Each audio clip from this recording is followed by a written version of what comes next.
All right, welcome to another episode of God Yay or Nay. I'm here with Justin Caffrey. Justin, thank you for joining me. No problem, Nora. Thanks for having me on. Oh, I'm really excited to have you on. A big part of this is because my whole podcast is about self transformation. I love stories about people who transform themselves and try to become their best self, and that's something that you definitely went through. And I think a big part of it is like I try to get to people's mind that like transformation is going to eventually happen in your life. You're going to eventually change, and sometimes that happens gradually, or sometimes like a big incident happens in your life, which happened to you. You had a huge trauma, a huge loss, and that kind of like was a forcing to like force you to change almost. And like, yeah, I want you to, if you can kind of tell my audience a little bit about your story and like how this kind of change happened to you when you had your loss. Sure. I mean, I think the whole idea of transformation for me, I suppose it should have happened at the time of my loss, but it took a couple of years afterwards. But we lost our second son, Joshua, back in 2011. Joshua was only 11 months old when he died, and at that moment in my life, I should have been immersed in grief, and I should have been inside that process, but I didn't really go into it properly. My wife did. She went through the grieving process. She really worked through it. I ended up coming through that period of time within a couple of months, establishing a new business and trying to rebuild my life without tapping into the grief. So the net result, unsurprisingly, is that grief is a capacity that you either deal with it at the time it arrives or it comes back and gets you later on. And when it gets you, it's a whole lot worse. So 2.5 years later, I had PTSD. I had a panic attack in a meeting. I didn't know what it was. I thought it was a stroke or a heart attack or something. But it was the fact that I hadn't dealt with the loss of my son, and I realized that I needed to take stock. I needed to really take account of my life, and it was a moment for some insight, but also a time where I started to realize that slowing down, um, you know, a great phrase that I really like is doing less to accomplish more. My life was busy. It was complex. I'd built multiple businesses over the previous 20 years. I was always kind of full tilt type individual, and I probably just pushed it to a point where I needed to give myself a break. And to grieve is to slow down. It's to really immerse yourself inside that loss. So that was a huge wake up call and an opportunity to kind of pay attention to me, my health, my lifestyle, and my family. Yeah, and I like that whole idea of like you have to immerse yourself in the grief when that like when something like that happens to you, you have to go through that healing process, or it'll eventually end up kicking your ass down the road. And it seemed like it did that like a lot like a lot harder to you down the road, right? Totally. I mean, I do a lot of work with grief and speak on this topic quite a lot. And the one thing that I say all the time is when people end up losing somebody, a loved one, maybe it's a parent or a sibling or a partner, or tragically even for people who lose children, the reality is you have to just accept the grief because it's here and it won't go away. And for me, I tried to outrun it, and it's like trying to outrun something that's tethered to you. You can't ever outrun it, and every time you try and stop, it's catching up with you. So it's important to be part of it, to immerse yourself in it. And yes, it will be painful. It will have consequences in terms of um coming to terms with the loss, but delaying it is a whole lot worse. And when I arrived with a panic attack, I then had anxiety, really bad stress and anxiety, and I'd never really had these feelings before, and all of a sudden I was consumed by this within a very short space of time. Like it was February 2014, and by May I was starting to consider suicide as an option. So like the snap from a mental health perspective can actually be quite fast. A lot of times we think these things build up over slow periods of time, but busy people have a way of staying away from it. And then suddenly it's just boom, it's with you. Yeah. And like you said, that panic attack, like I think especially like how you're saying, like you were a very fast-paced person who didn't even like think about these things.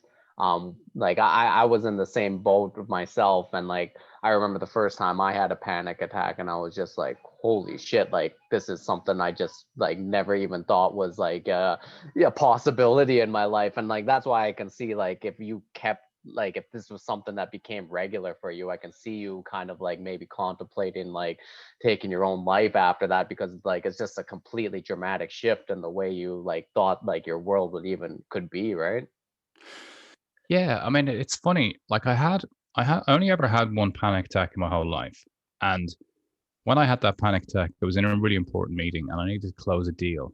So I stayed inside the panic attack, and it lasted for about 15 or 20 minutes. And Mm. to give you an idea of my mentality at the time, I actually thought this is either a mild stroke or a heart attack. I'm not too sure which one it is, but I don't think it's bad enough to send me to hospital, and I can still close this deal. So I lost Oh my wow. periphery vision. My palms were sweaty. If I was looking at one person in the meeting, I had to literally turn and look them straight in the eye because I couldn't see anything from a periphery standpoint. But I kept going. I thought I'll close the deal and I'll figure it out later on. So I closed the deal, literally holding myself up as these clients left my office, and then went to my hotel and thought, I don't really know what that was. I think it was definitely a stroke or a heart attack, but it was mild. So I went to the bar and had a drink. And Yeah. thought, well, great, I've closed the deal, so it's okay. But that was the entry point into my mental health spiraling, and it was I didn't have any more panic attacks, but the sense of helplessness and hopelessness and despair and trying to find purpose in my life, but the noise in my head, the constant chatter, the critical voice, everything is going to go wrong. It was just a crescendo of emotions from that point, which just brought me to the point where I thought, I just want to end the noise. And Mm. I just had this realization one morning, actually, if I killed myself, the noise would go away.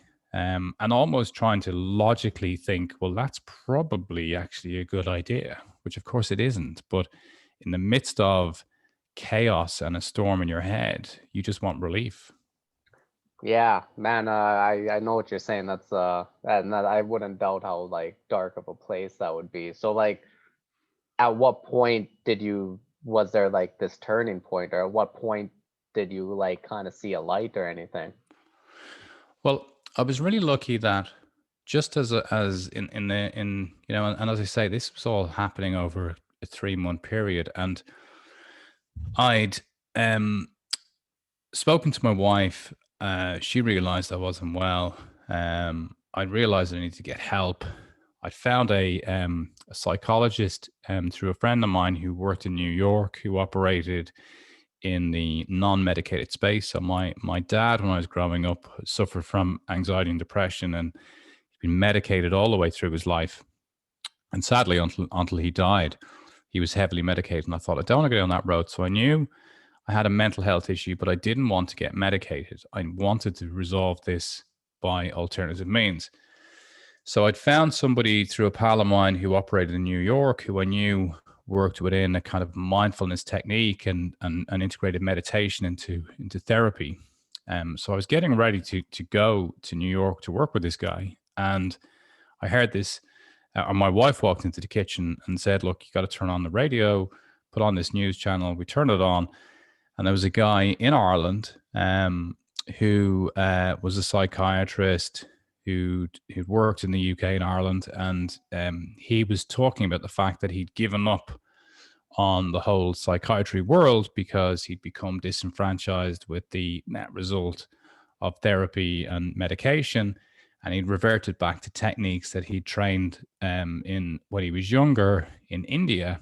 And he was a Hindu, and he talked about this technique that he'd created himself over the last 10 years, which was a completely non medicated approach. And it just was principally built around bringing people right inside their pain and really wearing it, getting close to it, and then starting to let it go and realize it's not as bad as it seems. And I thought, wow, Mm. that's my guy. And I went into therapy with him, and that just changed my life. Yeah, and so like I actually that's like interesting. I think that's like we'll get into a little bit of mindfulness and meditation for sure, but I think that's kind of like a principle of it almost is to like be with whatever is there and Exactly. like allowing it, right? Exactly. Yeah, that. Exactly. And that's where what I needed to do. And of course, the reality is like, and there, as you know this too, when you get to that point where there's a break or a panic attack or an issue, and we often think, oh yeah, it's because of this, it's because Joshua died, this is why I'm unwell. But really, that's just the straw that breaks the camel's back. There's a whole raft of issues that have previously been going wrong in your life, and this is like the final one. Mm-hmm. And what I didn't realize was I hadn't paid attention to so many other traumas and tragedies that have happened in my life. So once I went into therapy, I realized, oh, okay, the more I delve in and the more I unpick and the more I resolve, the happier and calmer I become. So it became almost like a cat and mouse game to come to terms with things that happened in my life. And the more I did that, the happier and calmer I became as a human. Oh, that's awesome. And did before like Joshua's death, did you have any experience in like meditation or mindfulness at all?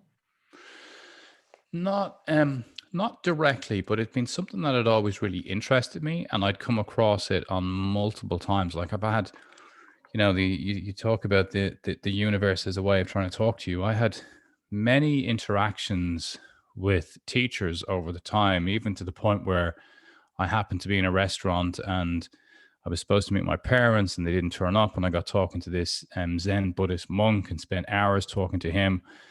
And there's been like lots of moments through my life where I kept coming close to meditation, to Buddhism, to mindfulness, and thinking, wow, I really like that. And then getting away from it. And as a teenager, I was always fascinated by the Hare Krishna movement when they were in Dublin. And then when I went to London, I was 19. I spent a long time, 20 years of my life working in London.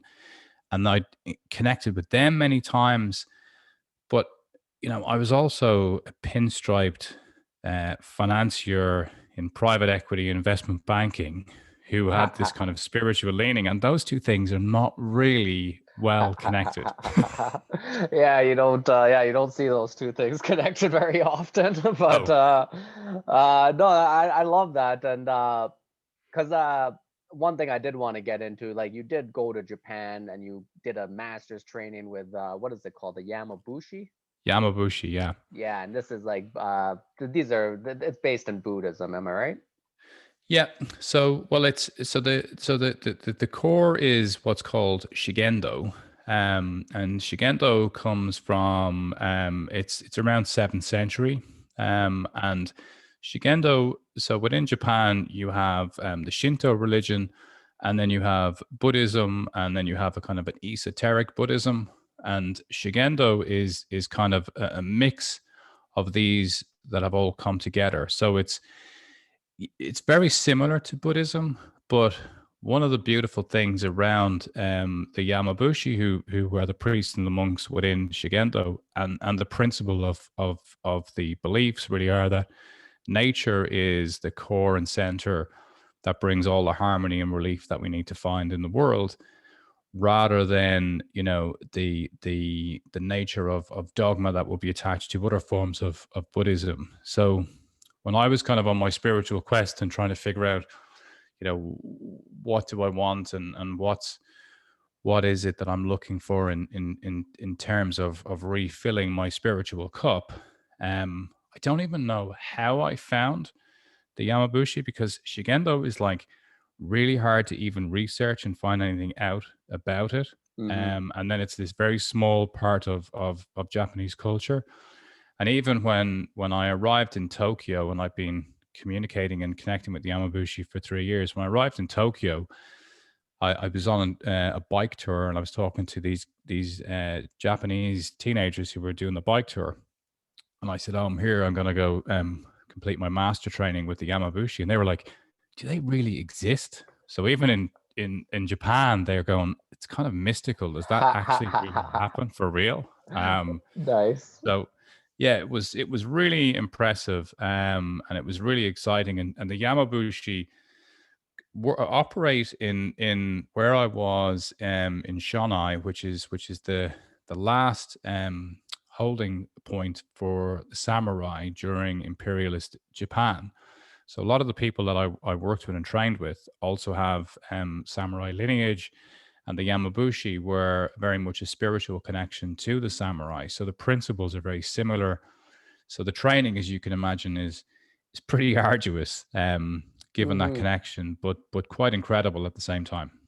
And like when you started therapy, like you said like after that 3 months where you like were really down and then you started therapy. So like when you got into that therapy, was it like it seems like you made like more of a shift into like a self-care kind of mode? And is that kind of like where it kind of led you down to like going and like training with the Yamabushi?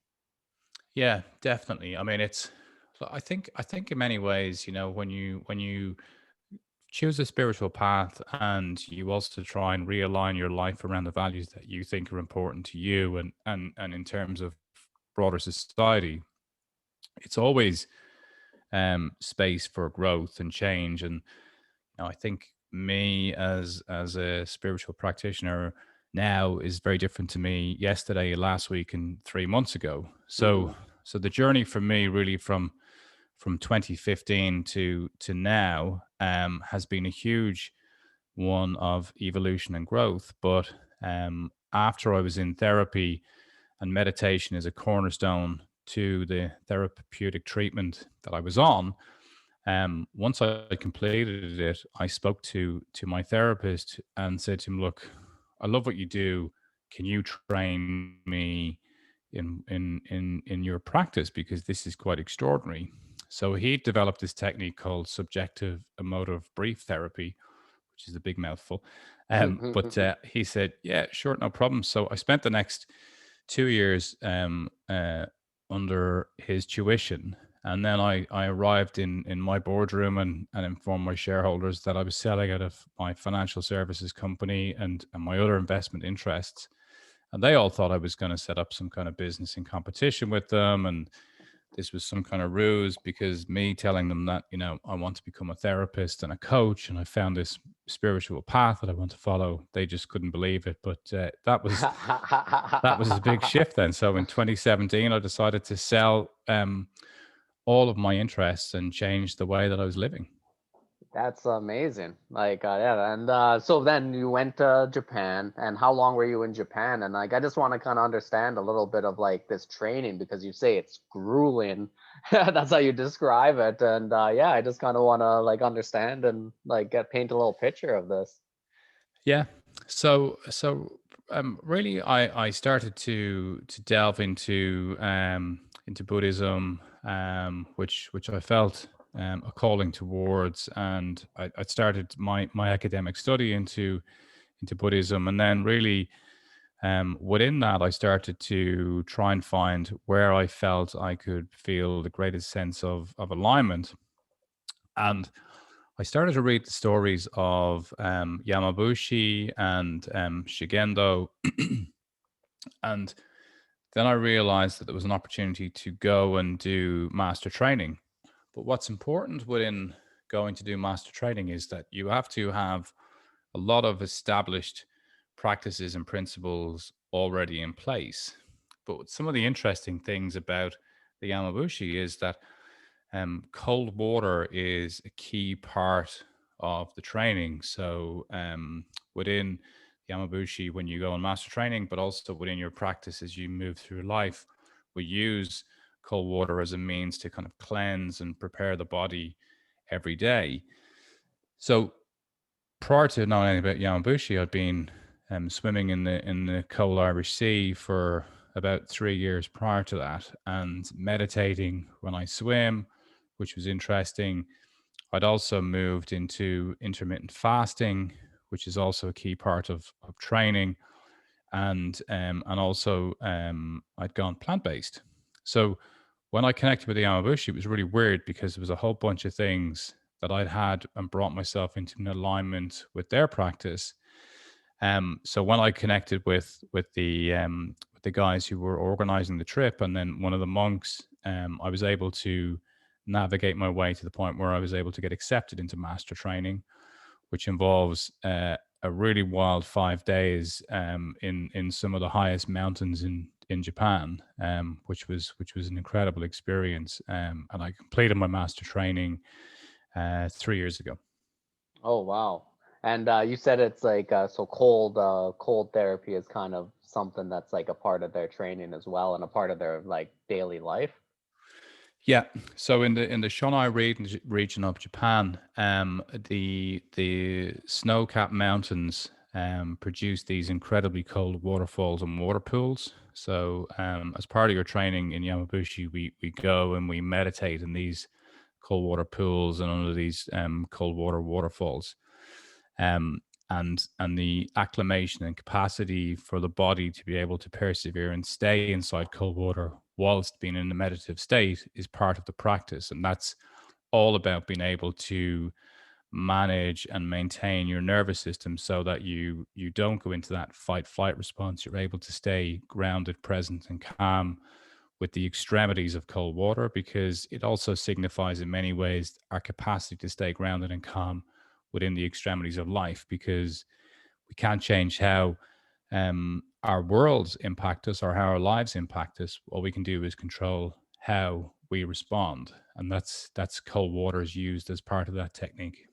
I actually I really like that because I guess like a lot of us do get into a meditation or mindfulness kind of routine, but like we're doing it from the safety of our own homes, we would like to presume. And Yeah. yeah, so like if we're at home and we're meditating or something, it's fine to get that calm mind when you're just like alone and safe in your home. But I love this idea of like you're in like ice cold water, which I've done once. I do cold showers now, but like ice cold water I've done once, and after 1 minute I was like, I can't do it. But I guess I need more practice, like you were saying. But the ability to jump into this like it's a very tough situation when you first jump into it, and then like learning to calm down that nervous system because like you said, immediately you're like, let's jump the hell out of here. But learning to do that, I bet you that like that mental toughness that comes from that, and like also the mental confidence that you have, that you're like, hey, I learned how to control my body like this. I bet that's like an amazing thing for you, right? Yeah, it is, but it's almost counterintuitive. So you kind of start off thinking control and toughness, and then you move to the point of release, letting go, and just allowing it to be.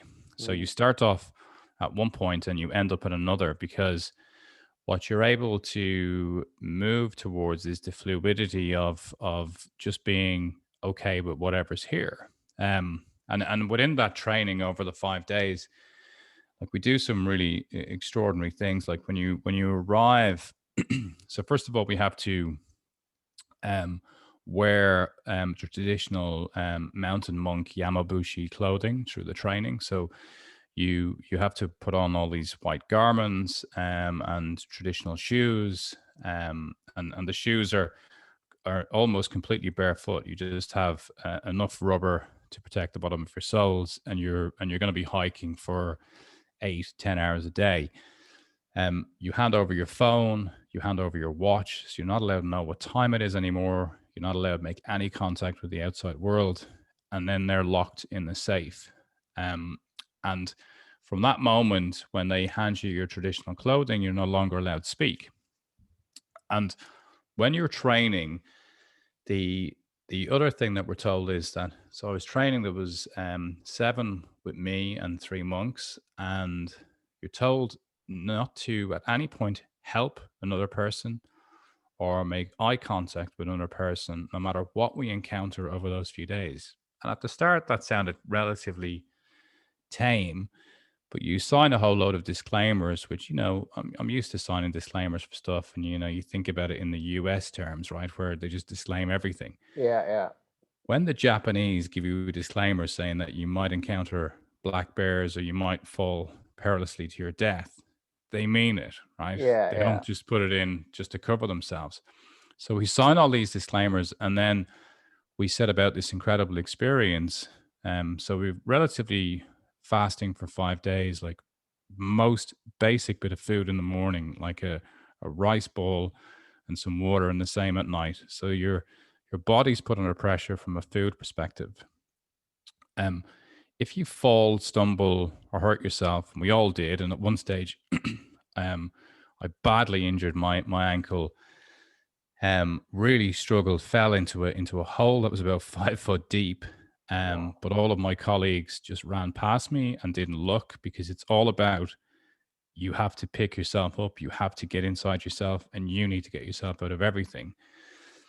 And you do all these incredible things during the day, and then every night we would go into a smoky hut, where we would go in into this tiny little room, and we'd all come in, and in the center would be a fire, and our master who's training us would light the fire, and it was just filled with toxic fumes, all from different plants that they take from outside. And we'd meditate, and we'd stay there, and the room would fill up, and you would eventually leave the room on the floor crawling out. But the aim was to try and stay in for as long as you could. And at the end of each grueling day, this was to signify, in Yamabushi terms, this is how hell is. So you either find this capacity to be reborn within the mountains, or you continue to feel the persecution of your life in the ordinary world. So it's like this constant reminder of, there is ways to manage stress and tension. So the climbing, the hiking, the fasting, the cold water, it's not as bad as it appears to be. But the alternative is, you continue to suffer, and your life is toxic and it consumes you, and that's not a good place to be. Yes. Damn. Yeah, that's deep, man. I love that. And like, yeah, I like that at the end of the day, like even like reminding yourself like what that what your regular life can be, just like living in that like unconscious state, and how like toxic and how much suffering that is actually there when you compare it to like this suffering that you're taking on yourself, and like Yeah. understanding that, hey, I can control myself in this. I man, that's awesome. One thing I've never actually talked to somebody who's done this kind of vow of silence thing. So like you said, you weren't allowed to talk to anybody for 5 days, look in each other anybody's eyes. So like no connection at all in this sense. Like I just want to know like what did you learn from that, or like what did you even like yeah, how what did you yeah, what did you learn from that? That's like such an interesting like thing. Well, so I've done it now many times, and within Buddhism we refer to this as a noble silence. And what's interesting is that when you're in silence, you and especially silence with other people, we can often think we have silence ourselves, and we're not talking, but of course we are, and we're often distracted by so many other things. But silence when you're with another person is what you would call at times a deafening silence, because all that's left with is you. And we walk within the mountains of Shunai. And one of the mountains, Mount Gason, is the third highest mountain in Japan, and we hike that for hours. And you're in extreme weather conditions, extremely harsh environments, and you're walking on your own with nobody speaking to you, and you're under pressure because they don't allow you to stop, to rest, to do anything, right? So it's also quite military in the terms of the demands and rigor, Mm, but you are left with working through in your own mind. So what you meet in silence generally is most of the things that you've been hiding from. Um, Many people may have come across or experienced, vipassana meditation practices, where you go and do 10-day retreats in silence. And mm-hmm. I work with a lot of people who go on them, and I provide therapy to people who are preparing to go on them. But we're very cautious about who we even let to go on these type of retreats, because you really want to do a little bit of psychological analysis beforehand. Because if somebody has faced recent trauma, or maybe is exposed to addiction, you have to really check that they're okay, because silence after especially a couple of days can really bring up the demons. And if you're not ready for them, it can cause really, really traumatic psychological impacts on a human. Yeah. And so when the demons do come up, like, what do you like? Is it more of just kind of like the cold water thing where it's just kind of accepting them? Is that how you try to, is that the mindset you try to take with it? Yeah, I mean, I think for me at the time, when I was training with the Yamabushi, so much of what I needed to do with my life I'd already dealt with. So I was kind of lucky. Of course, you know, every time I work in silence, there's stuff to learn. I mean, every Wednesday morning here beside where I live in Greystones in Ireland, I offer a mindful and meditation walk on the beach beside us at 6 a.m.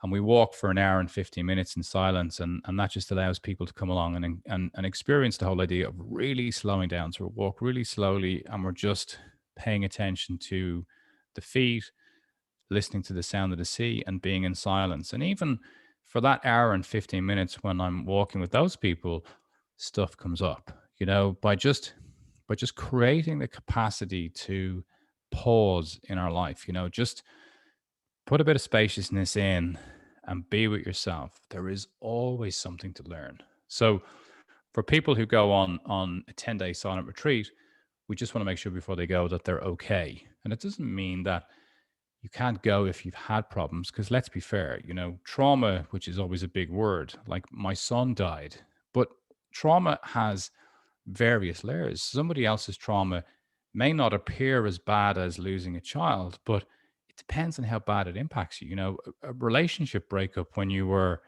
22 can be hugely traumatic, that can cause you anxiety and bring you into depression, or losing your job, or COVID and the nature of the world as we see it now. So everybody is an individual. And just because my trauma is something that most of us would consider really hard, I'm at pains always to help people understand that I don't want you to think that you need to end up getting to my point to find some capacity with meditation and mindfulness to help you feel better about yourself. Hmm.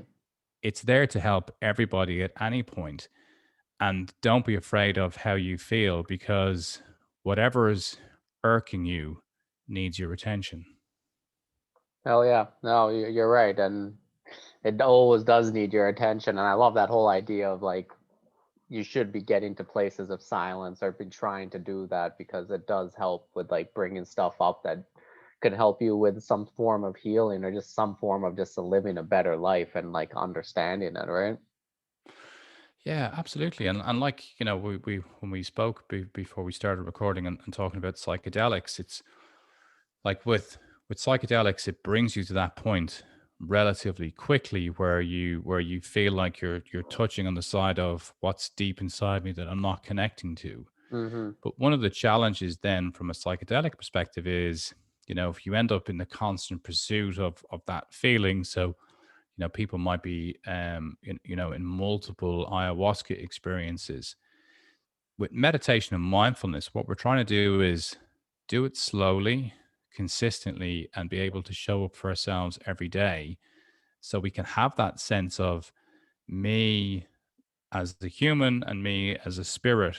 The dual connection of being able to sit with me in my entirety is something quite beautiful, but it takes time and practice.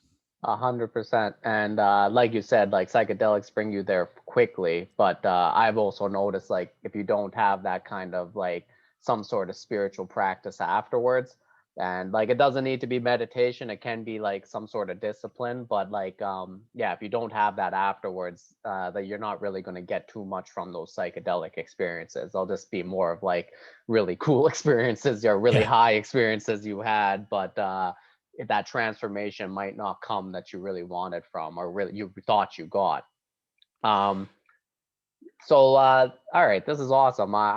I wanted to ask you just because I know you come from a business background. You started so many companies and businesses and like yeah, yeah. obviously when it comes to making money, you've done that thing. You know how to do that. And So I kind of wanted to ask you a little bit about like making money and spiritualism, like the Sure. connection with it. One thing I noticed, like when I first started, like becoming like a lot spiritual in my 20s and stuff, and like started like ingesting all these different types of books and podcasts and YouTube videos, whatever it is. Um, yeah, I think my whole mindset back then, especially when it came to money, was just like money and spirituality, like they don't coexist. And like it was kind of like, oh, like that's, you're just a materialist, and like kind of being like, that was kind of my mindset back then. When I started doing like some actual more transformation and stuff, like I kind of learned like I kind of like actually like really began to focus on my career, and like a lot more money started coming my way because of that. And honestly, I'm not gonna lie to you, I do desire to get more money. I know that desire is there, and like I think it's a healthy one. I think when it comes to my materialism, like that might not be there. Like when it comes to like a sports car and stuff, I don't know if I even care about that. And like, so those kind of desires aren't there. But that the desire to constantly improve me and my money, like that's definitely there. And I don't know, I do find like I feel like I'm in a healthy place with that. But how do you look at like money and spirituality, and like even that desire when it comes to it? Yeah, I mean, I think it's a really important point. I think I often could consider myself like a recovering capitalist, because so much of what we have to do in capitalism is not great, and I was a workaholic definitely for most of my career. So success at times is achieved by driving and pushing very hard, and there's consequences for the people around you because of that. um so I think I've moved from this idea of extreme capitalism more into kind of conscious capitalism, and trying to be far greater awareness around what I'm trying to do. I think you know I would never discourage anybody from the pursuit of the wealth that they need to achieve in order to, sustain their lifestyle, their family, etc. I had a walk today, this afternoon, with a guy who has made a lot of money in crypto. Young guy, he's 36, and he was referred to me through a friend, and he just asked me, could we have a walk? And one of the challenges that he's facing is that he has been on the crypto journey since 2013, and he's made a lot of money, and he doesn't know when is enough. And we had this conversation where I said to him, you have to develop a plan and a strategy to exit this, because whether it's crypto or whether it's somebody who's involved in trading, as we've seen retail investors get involved heavily in trading during COVID times, you have to realize that this is like a drug being pumped into your veins, and you're now hooked up to an IV that you're pulling around with a little trolley behind you, and you're constantly feeding this into your system. So as you go towards that wealth, and as you say, it may not be the sports car, but the problem is that wealth consumes. So the more you get, the more you want.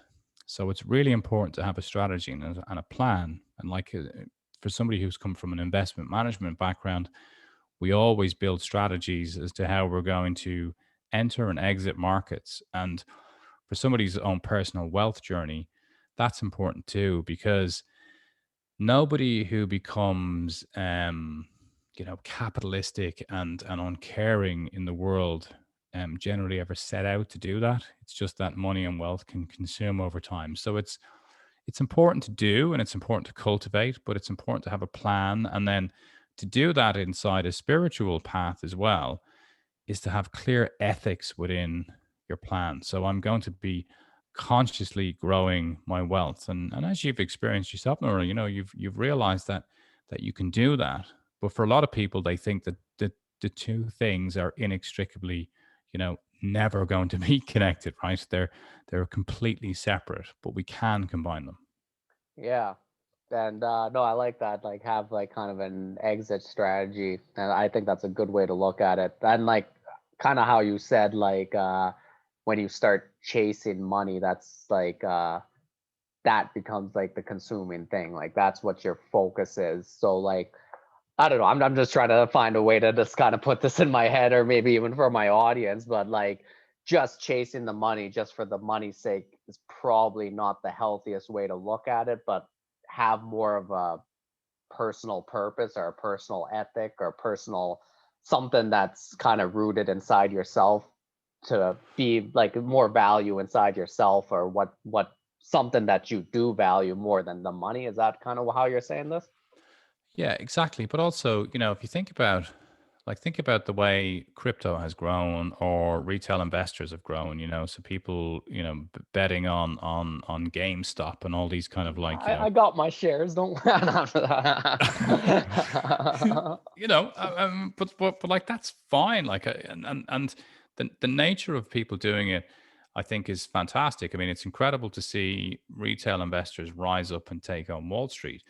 But what's important to realize is that it's no different to going into the casino, right? You Hmm. know, you have to realize that the house always wins. Now, a small percentage of people can cash their chips and get out. Hmm. So, if you want to be the small percentage of people who can cash their chips and get out, you have to have a plan and a strategy, because in the casino there's no windows. You can't see what's day and what's night. There's no clocks on the walls. They'll constantly keep bringing you drinks to keep you on the table. So when you're investing in stocks, when you're investing in crypto, your mind will be sucked in to the trading just like you are in a casino. And now, because people are working from home, it's easy to have your trading window open on your computer because there's nobody looking over your shoulder like you would get if you're in the office. So you have to know that this is a drug. And it's like when I work with people and they're struggling with anxiety, I say to them, you got to leave your phone outside the bedroom at night. And they go, oh, well, it's very hard because, I use my alarm clock. And I say, well, if you have your phone by your bedside table, that's like saying to a cocaine or a crack addict, there's going to be a little bit of crack there on the side of the table. And when you wake up at 3 o'clock in the morning, could you not go near that and just leave it till, Yeah, 8 yeah, a.m.? It yeah. doesn't work because we're predisposed to lean into that phone because we're addicted to it. In the same way, when you're investing in cryptocurrencies or you're pushing the GameStop algorithm, you're being hooked into it. It's feeding the dopamine in your brain. I mean, I love the neuroscience of it all. So recognizing that you're being sucked in is important, because that will allow you to also recognize, I need to be the 2% who get out of the casino and cash in and walk away. And Heck that's yeah. what's important with growing your wealth.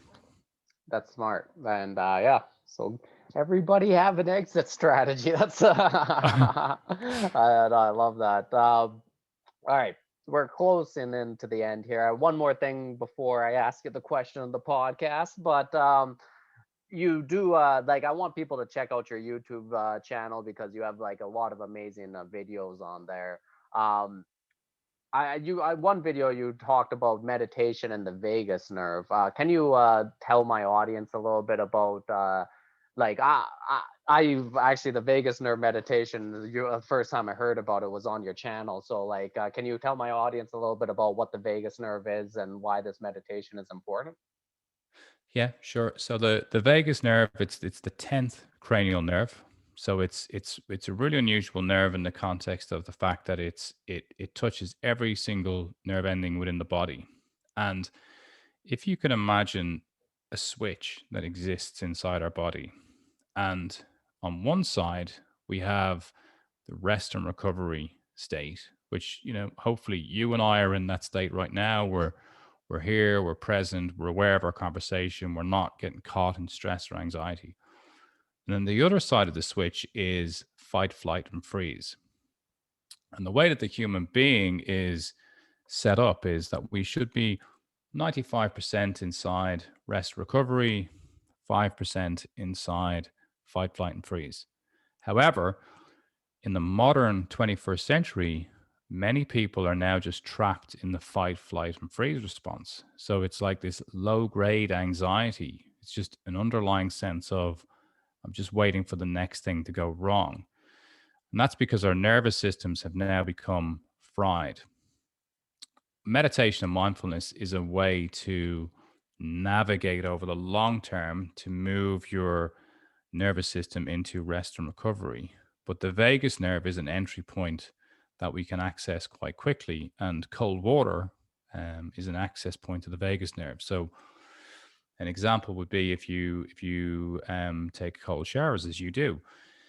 When we look at being in a cold shower, we know that 4 minutes roughly, and this is on the back of clinical data, shows that 4 minutes of cold water arriving onto the neck and the shoulders. And when you're in the cold shower, cold water on the back of the neck is really painful, right? That's like the worst part of the whole, not painful, but the most uncomfortable part. Hmm.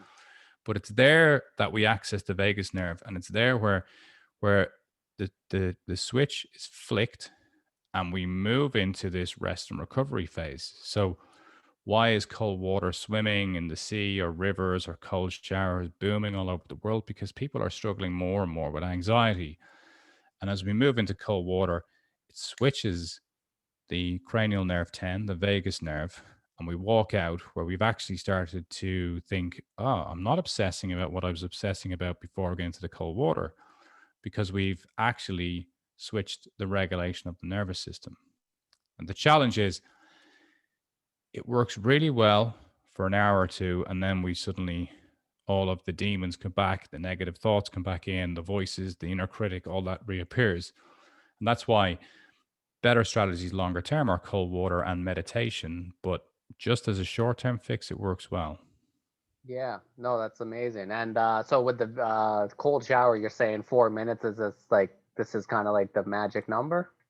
Yeah, so it's between 3 and 4 minutes, depending on where we are. And it's interesting. I teach people how to swim in cold water in the sea beside where I live, and our sea is like really, really cold. I think in Fahrenheit, it's probably like 40 in the winter or less. So it's really, really cold. Um, but when you bring them into cold water and you immerse them in cold water, and to preface this to say, be careful with cold water because cold water shock can kill you. So make sure that you ease into it, you research and learn about it. But when Hmm. I bring people into cold water, as you get them under the water, and it's important to have their shoulders submerged, the first 3 minutes of them being under there, their eyes will be racing around, their body's in shock, their nervous system saying, I'm going to die, I'm going to die. They're hyperventilating. So you're saying, okay, come on, just keep your focus on me, keep breathing, keep breathing. And I can literally watch it when the vagus nerve switches. Their body relaxes, their eyes stop darting around because they're not looking for an exit, and they're then present. So you can actually watch it happening right in front of your eyes when you're with somebody in cold water. So it's that moment where it becomes really unbearable to, oh, okay, I'm actually okay. I'm okay with this. And then we've moved into that rest and recovery, which is called the parasympathetic nervous state. And the sympathetic state is where we're stressed. Mm. Okay, that's amazing. All right, I'll make sure And in to. that video, there's a good video on there which is being watched like stupid amount of times, like I don't know, 70,000 times or something. But you can also use a really simple breathing technique, which I put on YouTube. And if you experiment with that, you can do it a few times, and you actually start to realize that just by doing the breathing technique, you can feel a little bit of a shift in the body already, and the mind relaxes. And that's the box breathing, am I right? Yep. So I think on the YouTube video, there's two actually. There's a box breathing technique, and then there's also a 5 to 8 breathing technique where you're breathing in for 5 seconds, you're holding your breath for 2 seconds, and then you're breathing out really slowly for 8 seconds. So that breathing technique is just tapping in to your nervous system, and your nervous system is listening. And as it notices that you're breathing out really slowly, it knows that as humans, when we breathe really slowly, there's no threat to our life. We're not in danger. So we're okay. So it's going, oh, I'm okay. And then you repeat it and it goes, oh, I'm still okay. I'm still okay. And it just helps the body relax and the nervous system to switch. That is awesome. So yeah, that's a great. Can you say that name of because box breathing I remember is you take each cycle of the breath you try to keep at the same time, right? And then the Yeah. other breathing exercise you were just So the other talking. breathing is, think of it like a time on a clock: 5, 2, 8. So it's breathing in for 5 seconds, and then you hold your breath for 2 seconds. And then as you breathe out slower, it's 8 seconds on the way out. So it's always quite good to count in 5, hold for 2, and then count down 8. So when you're breathing out, it's like 8, 7, 6, and then just empty your lungs on the way out. If you do that 3 or 4 times in succession, really helpful if you're about to have a difficult conversation, if you're going on a Zoom call and you feel apprehensive about public speaking, if you're about to take an exam, if you're going to take your driving test, anything where you're feeling anxious, it just helps the body to just calm and take it easy for a moment before you step into that. Yeah, that's amazing. I'm a comedian, like when the lockdowns aren't on. So like I remember even like when I used to have stage fright before going on stage, I would have to like calm down my body by slowing down my breath. So that's like it's kind of cool how you're saying like when you slow down your breath, your body kind of or is telling your body and your mind like, oh, we're slowing down the breath, so we must be okay, which is it's like I love that. That's cool. So I'm gonna try this 5-2-8 breathing. 5-2-8. I'll remember 5 to 8, that. 5 to 8. Exactly, exactly. You can tap into the nervous system. It's so wonderful. Oh, that's so cool. All right, we're at the end of the show. I got one more question for you. It's the name of the podcast. So, Justin Caffrey, God yay or nay? Absolute yay. Absolute yay. Spent many years questioning and having a big nay, but yeah, now it's 100% for me. Okay, that's amazing. All right, thank you, Justin. This was such a fun episode. Please let my audience know anything you want, where they can get a hold of you, or anything you want to promote. Please let them know. Probably the simplest way to get me is if you just go to my website, justincaffrey.com. You also find me on Instagram and LinkedIn. My name is pretty easy to search. And on my website, you'll find out courses I run as well. So we run monthly mindfulness and meditation courses for people all over the world. It's an interactive course available. So if anybody's interested in learning a bit more, please come on board, connect to me, and I'd love to give you a little bit of insight and maybe show you some ways to live a little bit more pleasantly and with purpose. Heck yeah. All right, and I'll toss that in the podcast description. Thank you so much, Justin. This was awesome. Thanks, man. It's been great. Really enjoyed it.